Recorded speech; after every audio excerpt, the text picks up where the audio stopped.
Are you fascinated by true crime stories that hit close to home? Then you need to check out the gripping new book, Allegedly, True Crime from Pontotoc County, Oklahoma. Journalist and victim advocate Raven Rollins dives into the shocking and sometimes unbelievable true crime cases that have unfolded in Pontotoc County, Oklahoma over the years. From vigilante justice in the Wild West to headline-grabbing trials of the last few decades, Allegedly uncovers the dark secrets lurking beneath the surface of the community. With over a dozen cases, there's something for every true crime aficionado. These aren't just stories, these are our stories. Learn the chilling details, the twists you won't see coming, and the lasting impact these crimes had on our neighbors. Marnie Ving, a thriller author, said, "Allegedly is amazing, so professional, so well-researched, so well-written. I'm seriously blown away." Don't miss your chance to read Allegedly, True Crime from Pontotoc County, Oklahoma. Available now on Kindle and Kindle Unlimited, and in paperback and traditional hardback at your favorite online store like Amazon, Books A Million, and Barnes & Noble. You can also click the link in the show notes to find a retailer or go to www.ravenrollins.com. Get your copy today. Southern Hills was meant to be a sanctuary. Tulsa oilmen, corporate giants, and Gulf elites gathered beneath its sprawling oaks and manicured greens like it was sacred ground. But on May 27, 1981, that sense of safety shattered. Roger Wheeler, 55 years old, chairman of Telex Corporation and owner of the World Jai Alai, had just finished his usual Wednesday round. He climbed into his Cadillac Seville, parked near the front doors of the club. Before he could close the door, a man walked up and fired a single shot into Wheeler's face. He was dead before anyone realized what had happened. Wheeler had recently uncovered a massive skimming operation siphoning millions from his Florida-based business. He was preparing to go public. But the men behind the theft weren't just bookies or low-level enforcers. They were members of the infamous Winter Hill Gang, operating out of Boston. Names like Stephen the Rifleman Flemmy and James Whitey Bulger. They'd found a way to funnel money through the betting system protected by a former FBI agent turned silent partner, Paul Rico. And now, Roger Wheeler was dead. Detective Mike Huff was one of the first officers on the scene. He was young then, tenacious, principled, and already known for chasing truths like a bloodhound. He knew almost immediately that this wasn't just a local business deal gone bad. Something about the placement of the shot, the timing, the ease of escape. It all screamed organized crime.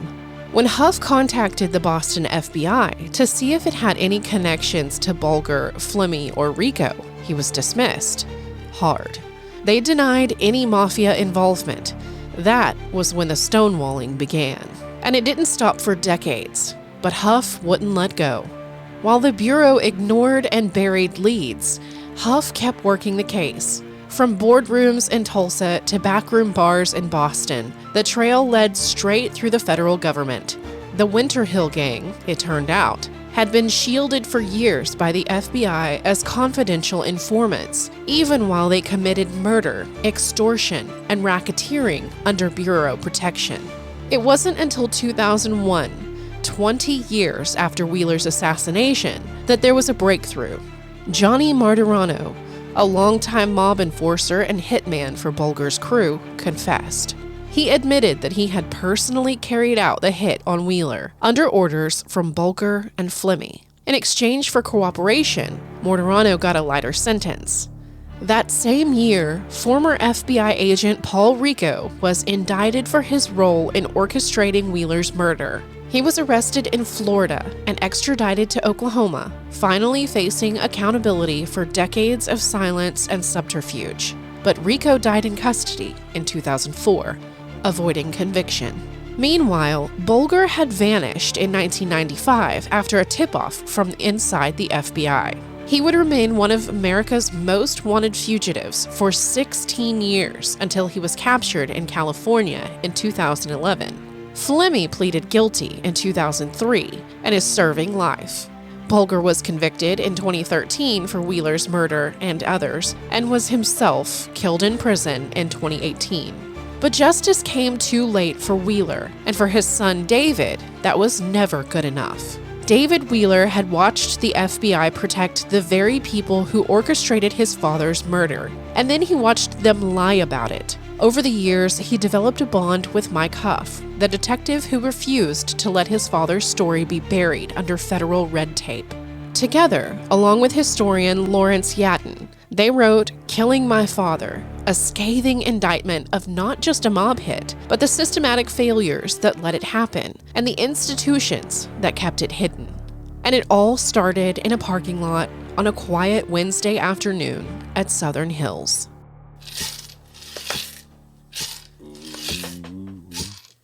You're listening to Sirens, a true crime podcast, brought to you by the Sirens Network.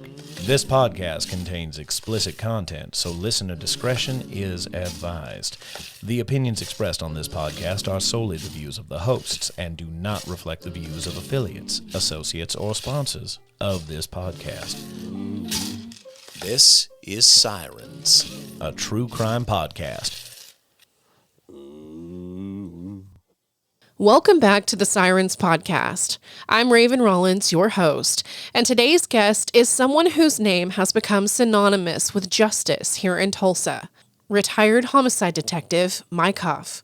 Huff spent almost 4 decades in law enforcement, with over 30 years dedicated to working homicide cases for the Tulsa Police Department. If you've followed high-profile cases in Oklahoma over the years, chances are his name rings a bell. He's been inducted into the Oklahoma Law Enforcement Hall of Fame, co-founded the International Association of Cold Case Investigators, and even returned to Tulsa County Sheriff's Office post-retirement to help work cold cases.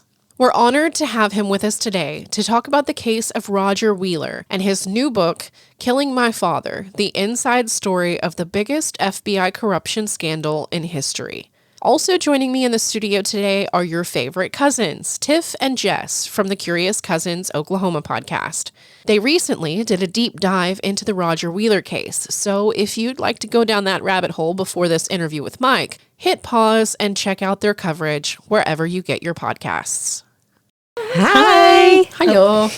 Hey, how you doing? Have you always wanted to be an officer? Like, what was your thoughts growing up, and how did you get into it? You know, I from about the age of 4 or 5, I wanted to be a policeman. My grandma used to tell me that I talked about that. And so when I was 19 and going to college, the government came out with a program called a cadet program to be a full-time kind of apprentice at the police department. So I did that when I was 19 and went to the police academy, and on my 21st birthday I was sworn in as a policeman, and I just took it to it like a fish to water. I had a great career as a patrolman, and I took a promotional test, and Chuck Jordan, the chief of police, was a sergeant on the evening shift homicide, and he brought me over there, and I really didn't like being a detective at first. I liked the excitement of being a patrolman, but that was in 1980, and then 81, Roger Wheeler got murdered. And I have no idea why Chuck gave me that case. But, you know, I started getting into it, and then I started getting into, you know, other homicides. I worked a lot, and I think he gave it to me because he knew that I'd spend a lot of time at the police department. So I did that, and one thing led to another, and it was like, gee, I've been here 36 years, and, you know, I had saw part of the Wheeler case, and, you know, so I stuck it out, and then after I retired from the police department, the Wheeler case still followed me, and I became a private detective, pretty successful private detective, and never chased anybody's husband or wife or anything like that. But I still get calls to do stuff. But a few years ago, I had a little stroke, and it changed my life a little bit. So, but I still stay really active. And, the Wheeler cases followed me for years. And myself and Roger Wheeler's son, David, and another guy named Larry Yadon, we started working on this book years ago. And for me, it was just helping David with kind of self-help therapy of writing. And it turned into a book. So we released that book about a month ago, and it's doing very well. A lot of interest on this case. It's a nationwide interest, so we're pretty proud of it, and that's about it. I'm here. I really appreciate being here. I've heard a lot about you, this podcast, and thank you so much for having me. Well, I appreciate you being here. Yeah. Just laying it out. I don't know anything about this case other than what I just read before you got here from your book, which is why I love that Tiff and Jess are here. So apparently Roger Wheeler was like a big name. He was already known before this happened, right? Yeah. Well, he was very business acclimated. Like, he was very business minded, and it seemed like, from what I've read, because I didn't know him personally, obviously, but it seemed that I think I read when he was younger, like 14, he had made his own business back in, I think it was like Maryland or something like that, where it was like hauling logs from, like, he was very entrepreneurial, and he seemed like he had a very business mind, if that makes sense. And so these were big corporations. Yes, Telex, and I don't know if I'm saying this right, World High Ally. Yes. I honestly didn't know anything about World High Ally until I was researching this case, and I had gone to my dad. My dad was born and raised in Tulsa, and, well, he wasn't born here, but he was raised here, and I had asked him about World High Ally. He's like, oh yeah, I know what that is. And he was spouting it off. And I was like, I've never even heard of this. This is a sport? And he was like, oh yeah. And I was like, how do you know about it? Okay, so I know nothing about it. What is this? I don't even know how to describe it. It's Mike, what would you say it was similar to handball. Okay.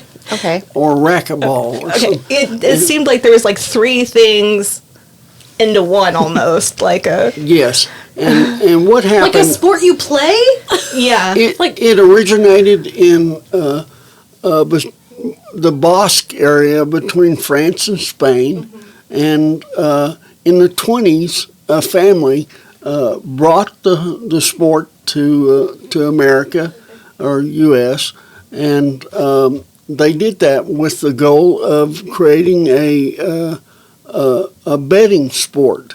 And so it's either played with 2 players or 4 players, and there's a big basket strapped to your arm. And this is going very strangely. with that basket, the ball is called a pelota, and it's a very hard ball that, with the inertia of throwing it with your arm, it gets up to speeds of almost 100 miles an hour. Holy cow. And you throw it against a wall, a granite wall, and it just goes back and forth.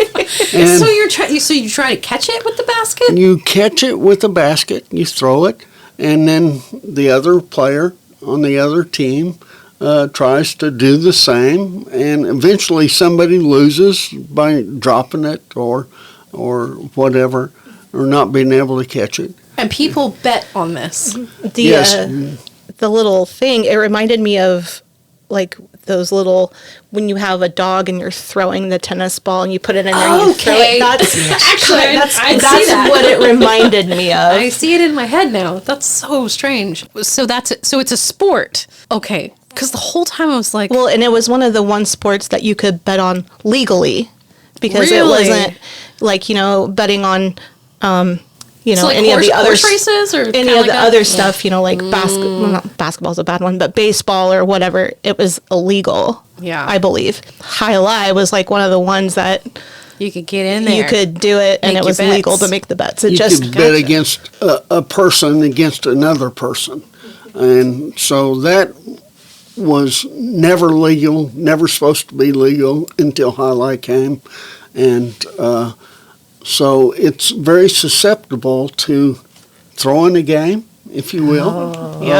Some manipulation. Corruption of, yeah. Okay. So that I found out years later is the reason why organized crime, who involves themselves in the parimutuel industry or horse racing or things like that. So organized crime kind of sunk their hooks into it, and very long story short, that's what happened to Mr. Wheeler. He tried to run a legitimate business, and he had no idea that organized crime had got their hooks into it. He was trying to run it, and he got in their way, and they took care of it.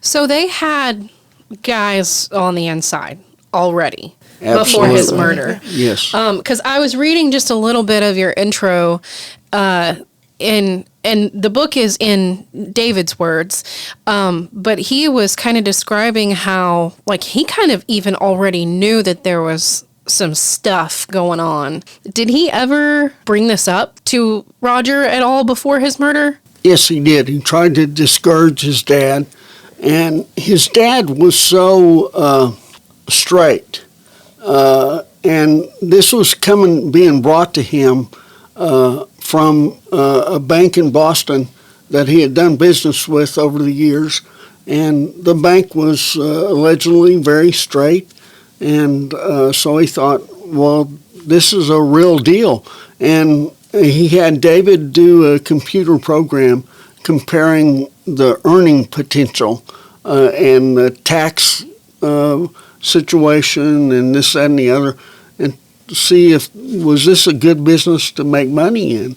And it was the best. I mean, his dad even looked at a casino and whatever, and so he said his dad had made a load of money off of a pipeline supply company. Right. And so he's looking for something to put his money in. Investment, yeah. And that's what he did. That was not a good decision. So did David know about any of the skimming before Roger's murder, or was he just kind of gut instinct? He had no idea that anything specifically was going wrong. His gut was, hey, I don't like betting at all. Don't like Las Vegas. So, he warned his dad, say, please, let's find something else. And his dad thought this was a good place to park his money, and it wasn't a good place. Yeah. So he was already pretty high profile. What happened the day of? Because you were on that scene, right? And this was at a country club, right? What was the country club? At Tulsa Southern Hills. Southern Hills Country Club. And it was like highfalutin. Southern Hills is one of the nicest country clubs in America. I mean, they have national golf tournaments there. Tiger Woods won a tournament there. It's a beautiful place and very costly. And the golf course is one of the best in the country. So this is not somewhere that something like this happens, Yeah. or probably ever happened again. Yeah. Well, I mean, let's be honest. When you think of Oklahoma, the mob isn't the first thought that comes to mind. Yeah, that's true. It's not something you would think would happen, especially in broad daylight. We had just got to work, and we were just sitting there talking about where we're going to go for dinner that night. And How long had you been a detective by I've this been time? a detective just a little bit over a year. Had you worked, how many homicides had you worked before this? Oh, prior to this, I had gone to every homicide that happened between the hours of like 4 in the afternoon and midnight. I had personally handled, as my case, probably a dozen homicides. Most of them were just very easy, domestic situation. I mean, all tragic, but not very big deals. And I had no idea that we're going to walk into something like this on that day. I mean, I thought that it was kitchen help or maintenance people having a dispute or something like that. But when I got there and saw that, hey, here's a guy in his Cadillac, dressed very nicely, shot between the eyes, I thought, oh, wow, this is going to be weird. So I had no idea it was going to become my homicide. We worked till probably at the scene from a little bit after 4 in the afternoon till we got in the station about 10 or so. And a lot of stuff was going on. All the brass was there and stuff that I didn't really want to be around. I was just a young kid. I think I was 25 years old. Oh, wow. And there was a legendary supervisor in homicide, a guy named Roy Hunt, who had wonderful guy, and he knew everything about working homicides in a time where homicide was not as technical as it is nowadays. It was a lot of just interaction with people, getting people to trust you and being honest with people. And he was a guy that I really, really looked up to. My family had met him when I was probably 10, 11, 12 years old. We had a family situation, and he was wonderful to me.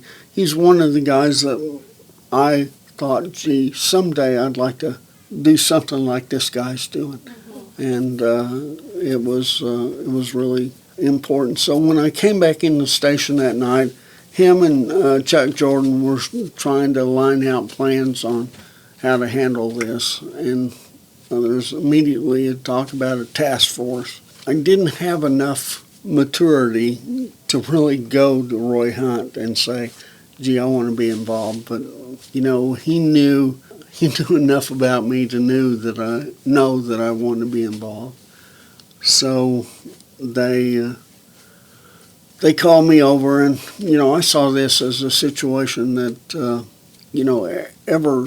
every son wants to make his dad proud.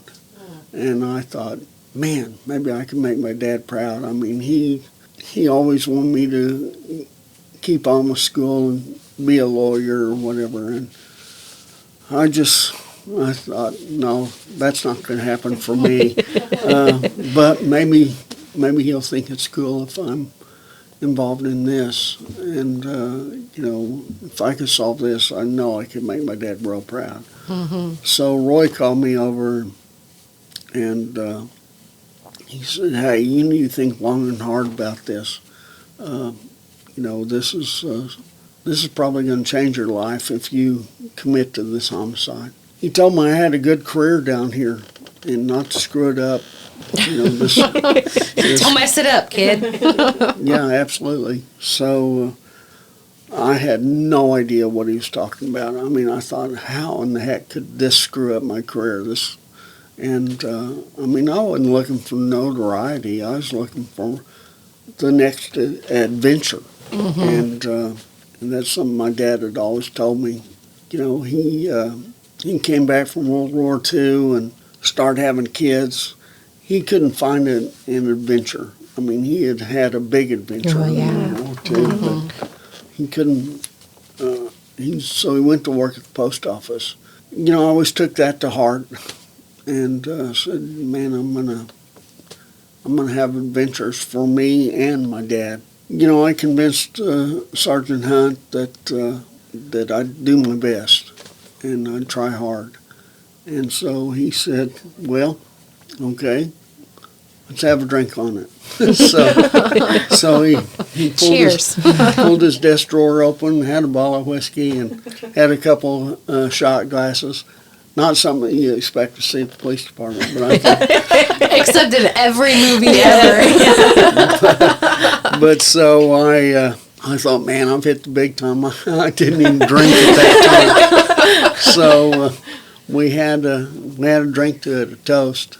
It was like a blood brother bond or something. I thought, man, I can't let this guy down, and I don't want to let my dad down. I mean, I was like, wow, I was captured at that point on. So I worked halfway through the night, probably about 4 o'clock, went home, had a couple hours sleep, took a shower, came back, and it just took off like a rocket.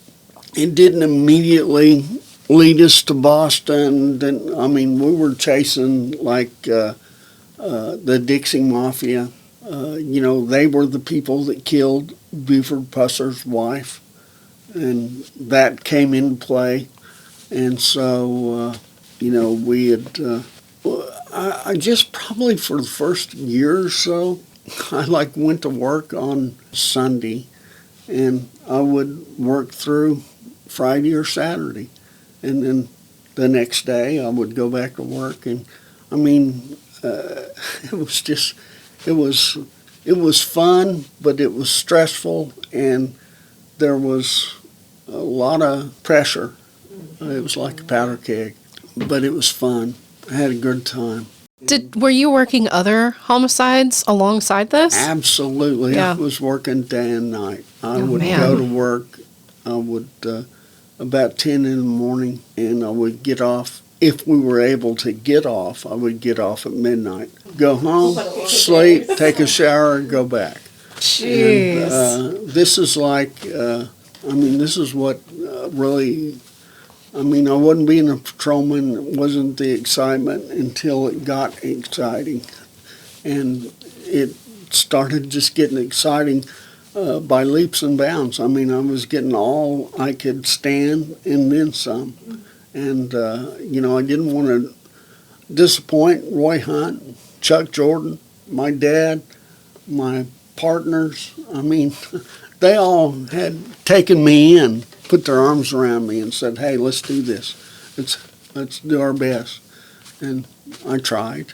And, as the years went on, I tried to develop that relationship with the guys younger than me that were looking up to me as their leader, as their sergeant, as their whatever.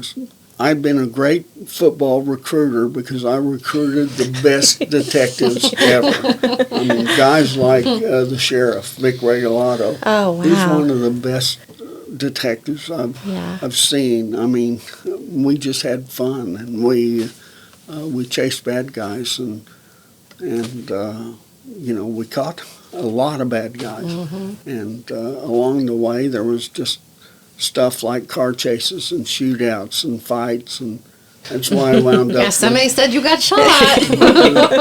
That's why I wound up with a couple broken necks. Oh my gosh! Goodness. My shoulders were ripped out. I had 4 shoulder surgeries. Lord. Just stuff that, it's a young man's game. It's full contact sport. Yeah. Yeah. So I made the correct decision here not to go into law enforcement. Right. For me, anyway. Well, let's talk about that day when you showed up.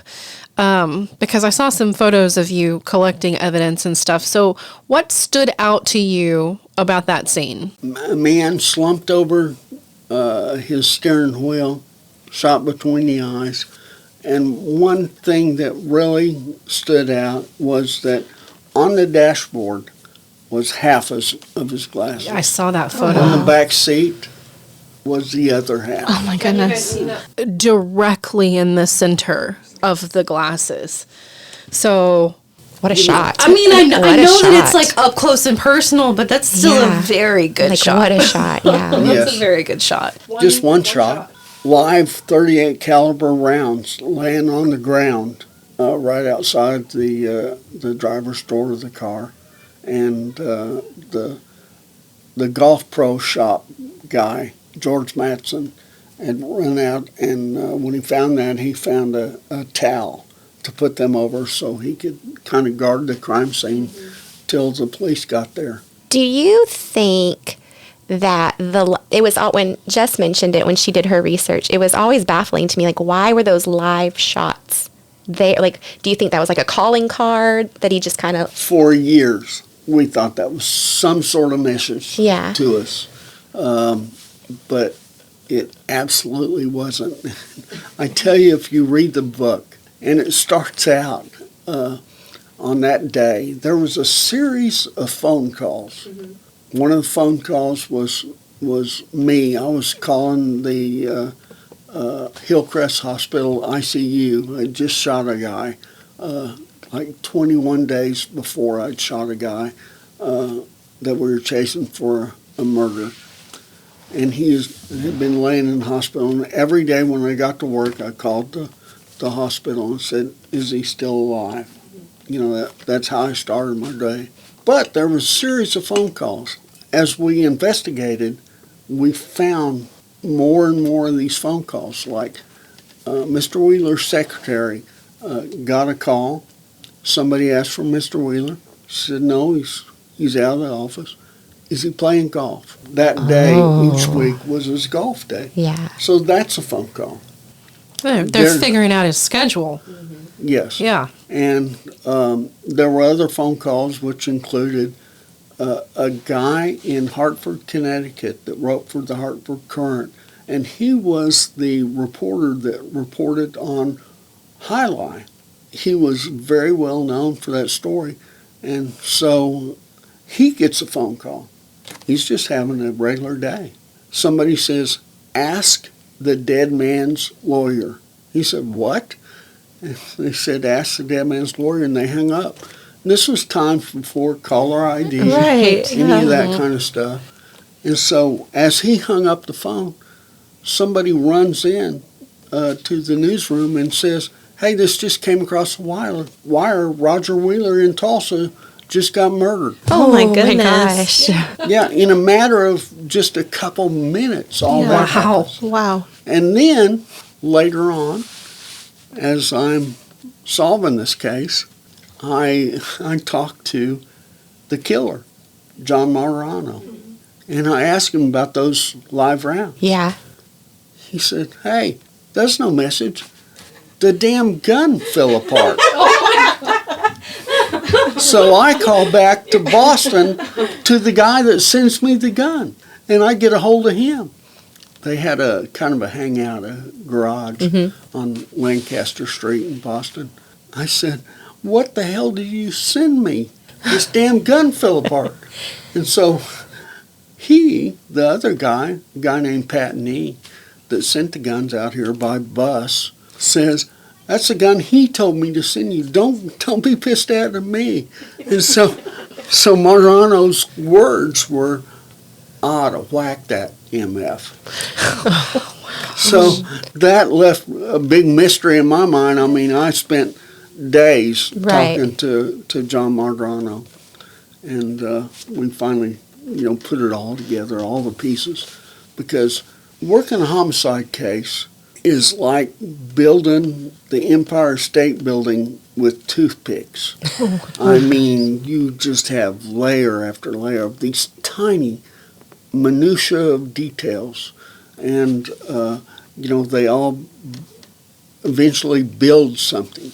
And so some people call it like putting together a puzzle, but it's so much more detailed than putting together a puzzle. Puzzle's easy, you can do it in the afternoon.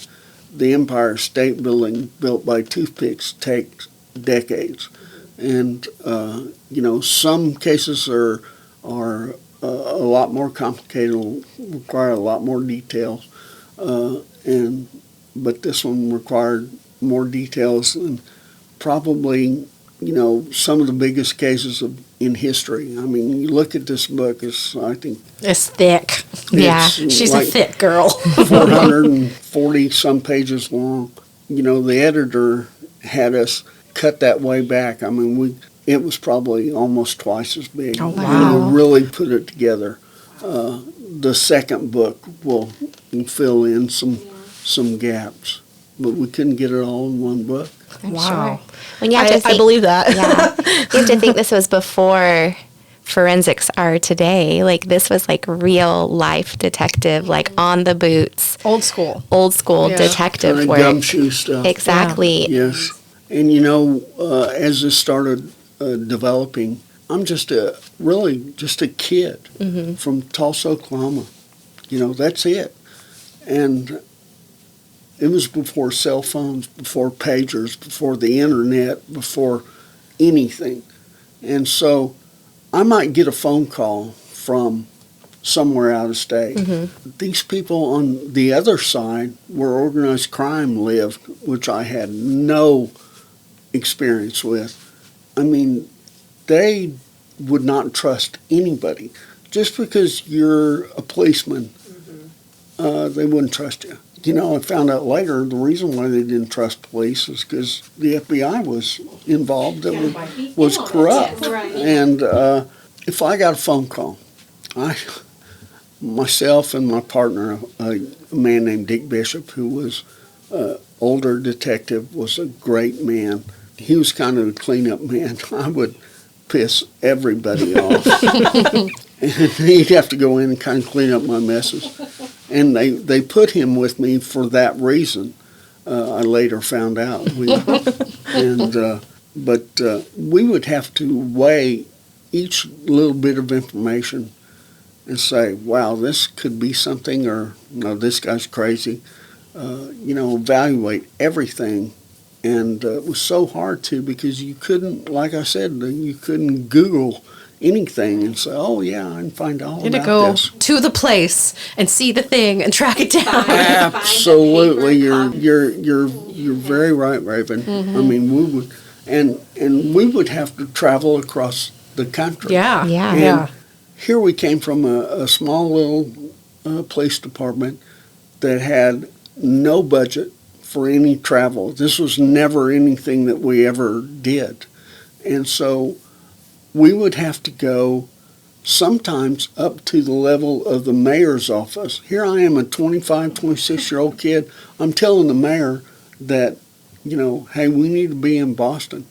And, well, what are you going to bring back? What's the end goal? Yeah. Well, that word solve is a pretty subjective term.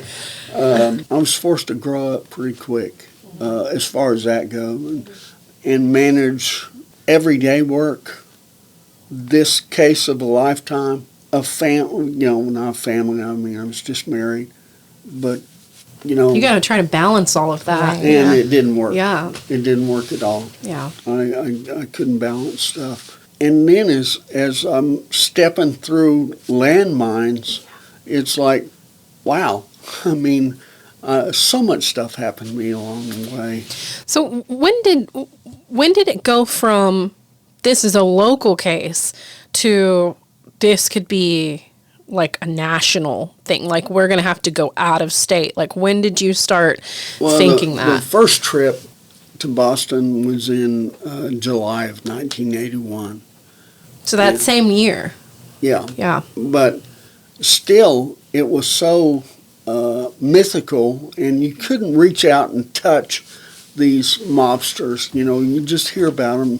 Even the police would whisper to you, hey, don't tell anybody else, but these guys are, they might have a inside guy at the police department or whatever. And there's always the fear of the unknown. If you don't know, how do you keep yourself safe? So, and we had so much stuff going on. I mean, we were chasing this Dixie Mafia group, and they were just right down the road in Oklahoma City. We were in Oklahoma City a ton. And because we had gotten a tip that a guy in Oklahoma City, two guys actually left Oklahoma City that day, and they mentioned they were going to Tulsa, and they had a similar vehicle as the suspect vehicle. And they just so happened to kind of resemble the composite drawings. Harvey Pratt from the OSBI came to Tulsa like a day or so after the murder. He draws the most beautiful, accurate sketches of people. He is a wonderful guy, and he's also in the Law Enforcement Hall of Fame. But he drew the sketches not knowing about this other thing that's going on. These two guys left Oklahoma City to come to Tulsa. And one of them just happened to be one of the guys that killed Buford Pusser's wife in McNairy County, Tennessee, in the Walking Tall fame. And so we're down there chasing that. I'm trying to keep up with that. I'm trying to keep up with, the street gang murder that happened 11:30 at night. And right before I got off shift, we're standing over somebody's dead body in North Tulsa. And I'm trying to keep my wife happy. Just a little story off. I got in this shooting on May 6th. Just a He little says it so story. casually. And Chuck Jordan and I and a couple of other guys got in this shooting on May 6th. He goes off to the hospital, the guy shot. Who's at the hospital working surgery that night as a surgical nurse is my wife. Oh, man. Wow. She doesn't come home for a day or so because she's working overtime that night. Anyway, I just had a complicated life. And, we were trying so hard to juggle all this stuff.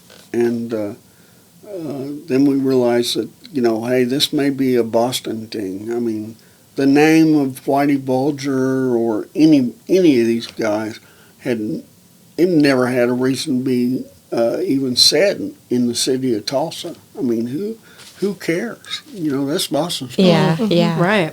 So the police department, it's just growing. There's people that are trying to help. There's people that are doing the right thing. There's other people that are like trying to stick their nose into our business.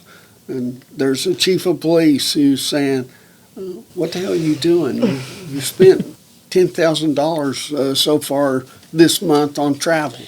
I'm not complaining because it was an experience that I'll never forget. In May 12th of 1982 is to answer your question. May 12th of 1982, unbeknown to me, a couple guys get gunned down in Boston on the waterfront. Nobody called me. No FBI agents called me and said, hey, they have a lead for you. Nothing like that. But Stanley Glanz, the division commander, he gets a call from the Quincy, Massachusetts newspaper. And somebody said, hey, do you think this double murder in Boston is connected to your murder? He goes, what? What are you talking about? Well, the rumor is that this guy had information on the Wheeler murder, and he got killed. Of course he did. And so that whole process took a couple days nonstop. I mean, we got assigned to, I was at the range like that day.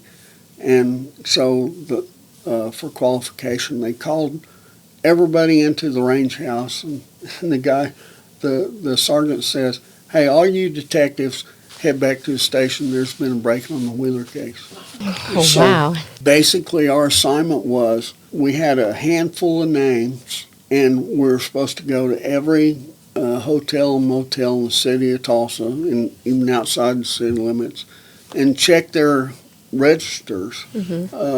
So and the register was from a year previous. Oh my goodness. And so, How many detectives did you guys have? well, we had 70 in the division, but we were able to put maybe 20 guys on that. Oh my gosh. And Good so I'm going from place to place to place. I'm getting so worn out by this. So finally, the word was that the FBI may know more information, but they're not sharing it with us. So I drove out to the FBI office, and I just went in there and said, hey, what's anybody know about this deal? This is stupid. You're causing us a problem. And here I was, a 25-year-old guy, and 26 at that time. I was getting older by the day.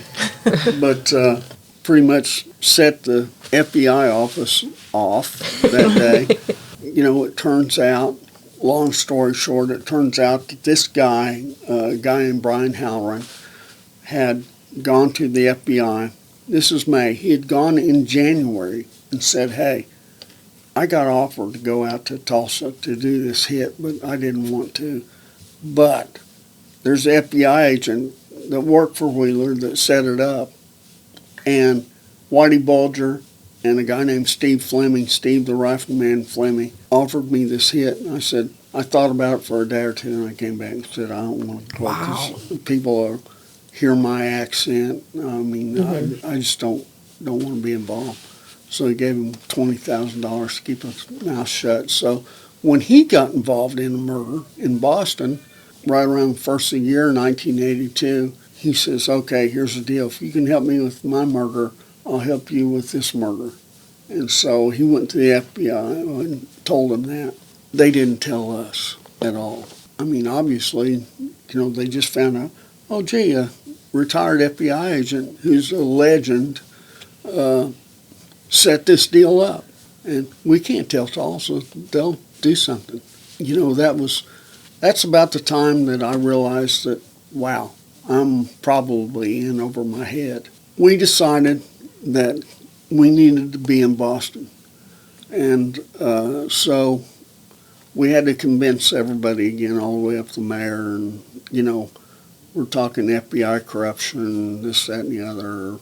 We're all hoping maybe this is just a turf war. Maybe the FBI doesn't want us involved. That's why they're not talking to us, because they want to solve this. Yeah, that's it. We go to Boston, and I had, over the phone, had already made some connections with the state police in Massachusetts and also in Connecticut, where one of the highlight frontons was in Hartford. So I had talking to these guys. We get to Boston, they pick us up from the airport, then we go back to like our hotel or a bar or something. Actually, we went to a bar, and we spent a couple days talking about how crooked everything was. They had already knew that the FBI was not helping them. They had no idea the depth of corruption, but they suspected that the FBI was not being truthful to them either. We went to lunch one day, and this is a funny story. We went to lunch, and while we're at lunch, the troopers all ordered beer for everybody. We were all on duty. And so we had a couple beers. And I asked them, I said, how can you do this? This is not really what we're supposed to be doing. And they said, well, in our contract, we can have at least 2 beers per shift. I said, oh my God, we're out in the Dust Bowl. We can't do that. And so... Boston law gets required here. Yes. So they explained to me that there's a guy or organization out of the U.S. Attorney's Office in Boston called the Organized Crime Strike Force. And they handle the prosecutions and the decision-making on many of these cases as it's going. So they said, hey, this guy named Jeremiah O'Sullivan had to have been involved in making this decision to hold back Brian Halloran from all of us when he offered this information about the Wheeler murder. And so I said, well, let's just go to his office. They said, no, you can't do that. You can't just go to his office. You got to, there's 3 or 4 people between him and walking in the door that would stop us. So you can't do that. And so I'd had my 2 beers. So I said, yeah, we're going. And so they're all older guys. They're all thinking that, this guy's going to embarrass us all. So we walked in the office there at the U.S. Attorney's, and so the secretary said, "Who you here for?" I said, "Jeremiah O'Sullivan." And she kind of looked at me. I said, "Well, who can I tell him's here?" I said, "Well, Mike Huff from the Tulsa Police Department." So she calls him on the phone. Apparently he said, "Send him on back." So, we had to sign papers and get badges to put on. And so we went back. This guy was a very arrogant, super brilliant guy that immediately started talking down to, there's like 4 of us there, troopers and Dick Bishop and I. He starts talking down to us, and he goes through his whole deal and this, that, and the other. Everybody's kind of trying to talk to him about, what about this, what about that? And so finally I just got tired of beating around the bush, and I said, okay, well, here's the deal. Who made the decision for him to not call the Tulsa Police Department? I mean, it's our case, it's not your case. And he goes, "I was the one." And I said, "Okay, let me write that down." And so we wrote it down, and these guys from Massachusetts, they kind of, I don't want to say got emboldened, but they were kind of trying to throw in their 2 cents worth too at him, and said, "Hey, and by the way, what about this FBI agent that just bought a house from Whitey Bulger?" Oh, man. And of course I didn't know Whitey Bulger at the time, but I thought, well, that sounds pretty cool. And so I knew of the name Paul Rico that worked for Wheeler, who's a retired FBI agent, a legendary guy. And so I said, "What about Paul Rico?" Because that's the one that Paul Rico was supposed to have been the guy that set it up. And so he said, "Well, Paul Rico he's a rogue FBI agent, used to go out drinking and gambling with these guys when he got off work." I said, "Oh." And I was worried because we just had 2 beers for lunch. And it just accumulated with stuff. It's like, and I wrote down every word of it. I mean, I didn't even slow him down. I said, "Wait a minute, I got to get that down." Was it like a 27-page report or something? Is that where that came from that you wrote up? Well, that was one of them, yes. Most of my reports were. And you had all the names on there. Yes. They were all there, and did. that was like within the first year. Yes. From there, and I told him, I said, "Hey, we're up here. Since you guys didn't tell us about Brian Howren, we see this guy, John Callahan, who was the former president of World Highlight and who was a buddy of Brian Howren's. We said, we're going to find John Callahan. He's a weak link." Apparently he took notes also. We tried to find Callahan. He's nowhere to be found. The rumor was that he was in Florida. We go back to Tulsa. The police department's kind of looking at me like, we kind of came back sort of empty-handed. Not really. We kept them busy for a couple of days talking to them, but then after that they had more questions than we had answers. The phone rings. I'm actually walking into my house. Of course, this is before cell phones.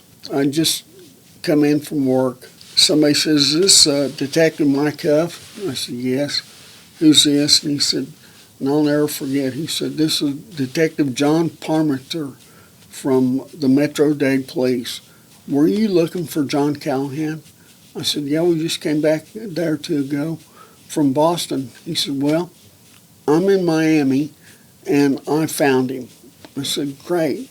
Give me some information, maybe we can get down there." He said, "Well, we found him in the trunk of a car. He's shot up, and he's got a dime on his chest. Like he dropped a dime, and which was back in the old days when phone calls were 10 cents. So That's scary. yes. I went back to work, and I got there before everybody had cleared out for that day. I worked a day shift that day, and I said, "Hey, John Callahan's dead. They killed him." You thought he had some good information. I thought he was the kind of the hub of information. Then it just clicked with everybody. You know, the only guy really that knew that we were looking for him was this very high-level prosecutor in Boston. And I mean, then it came to me, it's like, wow, did I get him killed? Because I was the one that told, you know, I was kind of poking the bear a little bit. I still feel bad about that, you know, but of course we went back to Boston. We went to Florida. We were just on the road. We started accumulating people. Now we had the Dade County homicide. We had the state police in Florida. We had state police in Massachusetts and Connecticut. We had the Boston PD. We had just this group of people, and we all just sat there and realized that we're in way over our heads. I mean, not just a little bit, but there's something big going on.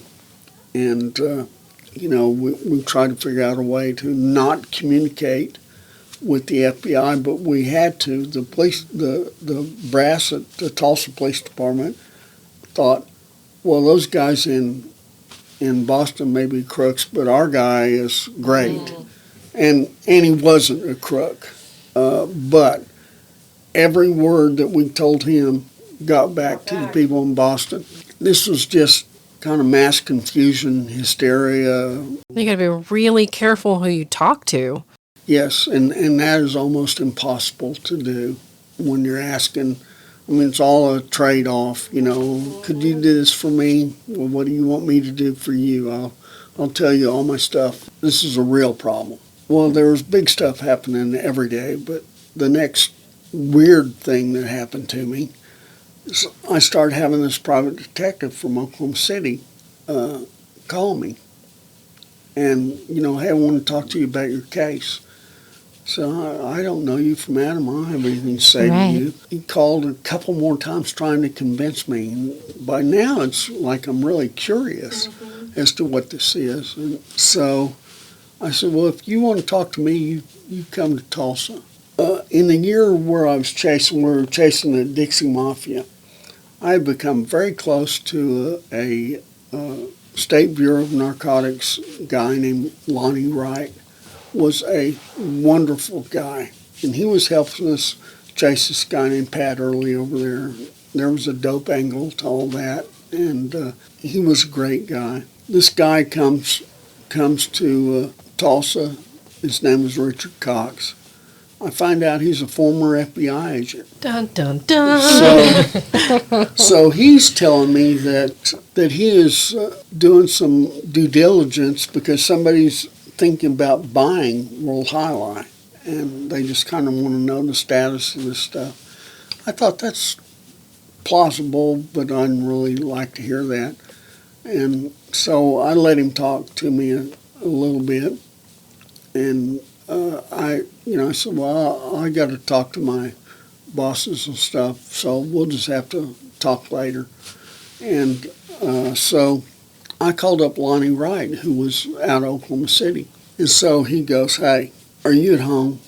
I said, well, I will be in an hour or so. He goes, go home and wait there for me. Don't talk on your phone. I went home, and Lonnie comes up, and he goes, and Lonnie was, I knew this, Lonnie was the electronics guy for the LBN. Later became the head of the entire LBN before he died of a heart attack. He said, hey, this Richard Cox is no good. He said he is hooked into a guy had got shipped out to to Oklahoma City to be the state head of the FBI, a guy named Ken Whitaker. And he said Ken Whitaker was from Miami's FBI office. And he got caught being, and this name probably won't mean anything to you, but Ken Whitaker got caught up in a scandal with a guy named B.B. Reboza, who was funneling dirty money to Richard Nixon in Richard Nixon's campaign, and Whitaker was described as the bagman. So as a punishment, they sent him to Oklahoma. And he said, this Richard Cox was tight with him. He said, so whatever you're saying is either requested by Ken Whitaker or it gets back to Ken Whitaker. And so we looked into Ken Whitaker. He was Paul Rico's best friend in Miami, Florida, because Paul Rico transferred from the Boston FBI office to the Miami FBI office before he retired. And then after he was there for a year or two, he got hired by World Highlight, the company that Roger Wheeler eventually owned. And he said, this thing is just a mess. Lonnie was a all Big 8 lineman for the 1978 Oklahoma Sooner national championship team. And I had a little access to my attic in a closet downstairs at our house. And this guy was probably 6'6" and 300 pounds, and I have no idea how. He said, where's the ladder? So we got a ladder in there.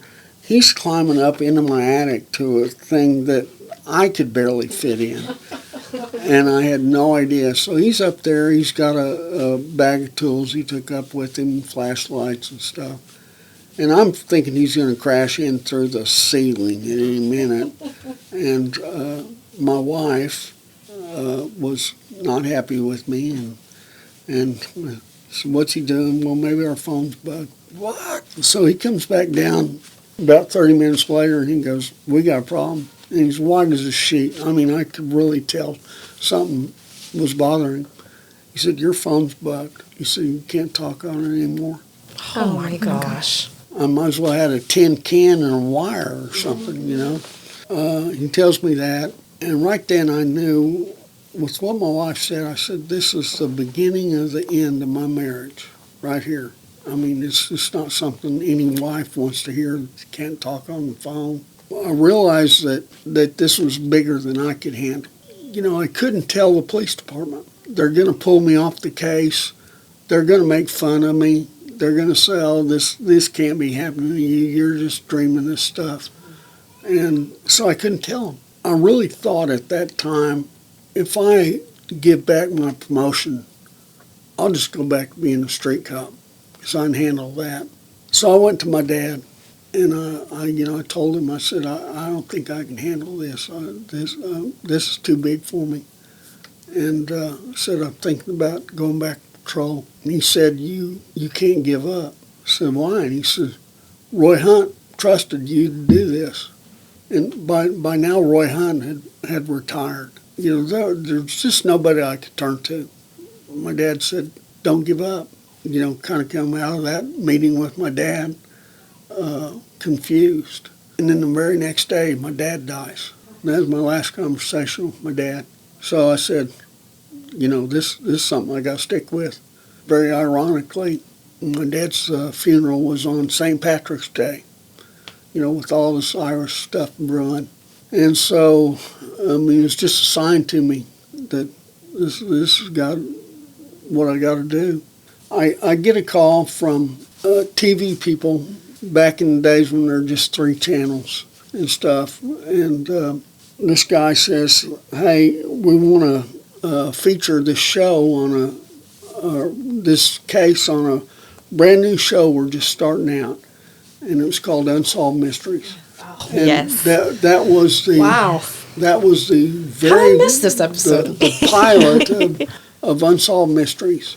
And this was before there was any true crime drama, any kind of stuff on. This was a Unsolved brand Mysteries is OG. Yes. We all started there. new. So they came to Tulsa. Telex company said they had already set $100,000 reward out there, and so that was part of it. And you know, Raymond Burr came out here, and you know, we just told them the story, and you know, they kind of came away going, "Oh wow, this is big." Because all the while, the FBI is saying, anytime they had a chance to tell the news or anybody, the Tulsa police doesn't know what they're talking about. This is not corruption. These cases aren't connected.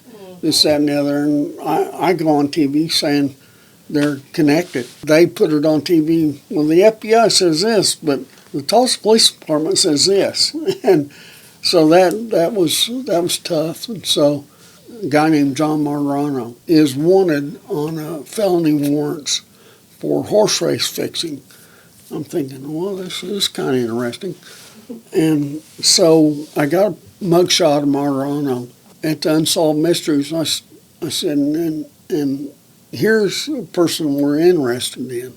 And I showed a picture of Marrano. That rocked along. We had a lot of clutter and confusion, people trying to get the reward off of, maybe they had a tidbit of information, but not enough to go anywhere with. Little did I know that when I showed that picture on TV, Marrano was watching this show. Oh, He was on he was on vacation in Hawaii. A hitman's vacation. And he told me later, he said, as soon as I saw you holding my picture, I said, I know I was going to meet you someday. So years rock along. I mean, literally years. I can't remember the year it was. It was in the 90s. The state of Massachusetts was doing an investigation on some loan sharking and this, that, and the other, and they got a case on Whitey Bulger. They had made an arrest on, I believe it was Fleming.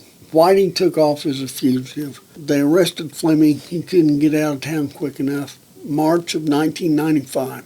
By now, I'd gotten remarried and to a wonderful lady, and she was pregnant with our son. The police department was going to send me to Boston as kind of reward for it, to a conference up there where I'd talk about this bad guy I'd arrested here in Tulsa.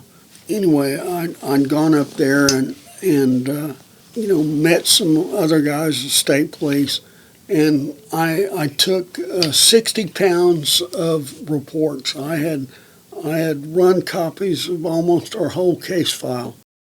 And by now, Jeremiah O'Sullivan had retired, and there was a new guy, and everybody said, he's probably okay, but he is the only game in town. You're going to have to deal with him somewhere or other. So I took 60 pounds of reports, and I had a little dolly that you carry luggage on. I go back to the federal courthouse in Boston, and I'm wheeling in this thing, and I said, I'm here to see Fred Wyshak. And so they let me in too. Rolled down the hall, said, here's his office. I come in, I said, hey, I'm Mike Huff from Tulsa, and you're getting ready to walk into a big old pile of corruption, and I need you to talk to me, and I'm bringing you some reports. So we did that. So I told him about the Unsolved Mysteries show. I said, and by the way, I just did an Unsolved Mysteries show about this case. And I gave him a VHS tape. So they had gone back to Unsolved Mysteries. They watched the tape and said, this is pretty good stuff. This was years ago, but this is pretty good stuff. So let's get it replayed. Well, from that time, a guy in South Florida gets a hold of the police down there and says, hey, this guy from Tulsa is showing this picture of a guy, and he's a federal fugitive, and I know him, but it's not using that name. They went and arrested him, and it was Johnny Marrano. He was arrested in South Florida. So from there, it took about a year for all the back and forth between the lawyers and stuff, for him to decide that he would talk. So I went to, when he decided, I went and met him in a federal prison in Texas, and we talked for 2 or 3 days. It was weird. Here's a guy telling me everything I wanted to know, and he was a bad guy. And the FBI wouldn't give me 10 minutes. He tells me the whole story. We started documenting stuff. I mean, it's that toothpick build of the Empire State Building. And so along the way, I decided, he tells me about the gun falling apart. For months and months and months, probably close to a year, I'm trying to get that guy's lawyer to give me permission to come up to Boston and talk to him. He's always saying no. I used the last little bit of anything I had. I knew this guy, Pat Nee, was a staunch Irishman. I mean, they had a movie about him called Valhalla, and it's about the gun run into the IRA and stuff. My great-great-grandfather came from Dublin to wound up to Kansas and then wound up into the Indian Nation and stuff. So I played that card on him. I said, my family's from Ireland. Please talk to me. He said, let me get back to you. And so, like in a day, he gets back to me and says, how quick can you get up here to Boston? Myself and another detective went to Boston. And he told us the whole story, that he was the guy that stashed the guns for the Winter Hill Gang. In fact, he took us down to his basement where he had a false wall, and it was you took me down to the basement. oh yeah, there's I don't like there's dead people buried in that basement, and I know that for a fact. He showed us where the gun was stashed and how he had put the guns in some luggage. He also sent what they called a grease gun. It was kind of a machine gun. He had sent that to Tulsa by bus as a piece of luggage. And so when Margarano and the getaway driver, a guy named Joe McDonald, they went to the bus station and said, hey, there should be a package here for me. They did. So that's how the gun got down here. But Whitey had told him to send this one particular gun, and he had told Whitey that, hey, that gun's got a malfunction. I haven't got it fixed yet. He said, I don't care. Send it to him. Oops. Yeah. So the gun falls apart. The bullets fall out. Margarano makes that phone call back to Boston the day of the murder. So what happened? This gun fell apart. And that's when he said, I ought to whack that MF, meaning Whitey Bulger. How all that kind of came together, because now we had a piece. We not only had Margarano talking about what he did as a killer, but we had the piece that Patney sent the gun. Now we're getting into some physical evidence kind of stuff, because he described the gun, which was the description that the bullet would have been fired out of the gun. That would include that .38 caliber gun. So now we're getting to some pretty good details. Now we've got a case that we can take to the DA. The message of the book is just a glimpse into the private lives of myself and David Wheeler, because the tragedy hit his family many times over because of this case. Deal is, we just didn't give up, and that came up from the message from my dad to not give up.